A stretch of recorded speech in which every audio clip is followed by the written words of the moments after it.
నమస్కారం ఘంటారావానికి స్వాగతం. ముందుగా ప్రధానాంశాలు. ముగింపు దశలో అంతరిక్ష వారోత్సవాలు.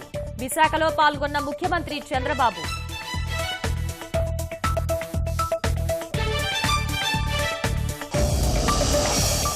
హరిత ప్రాంతంగా వెలగపూడి సచివాలయం.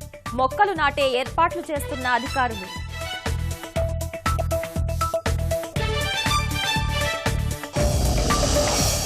పాంపోర్లో కొనసాగుతున్న ఎదురుకాల్పులు. శ్రీనగర్ జమ్మూ రహదారిపై రాకపోకలు నిలిపివేత.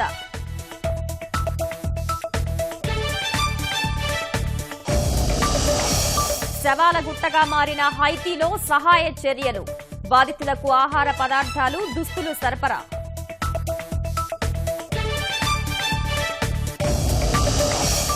ఆర్థిక శాస్త్రంలో ఇద్దరికి నోబెల్ బహుమతి. ఒప్పంద సిద్ధాంతంలో పరిశోధనలకు పురస్కారం.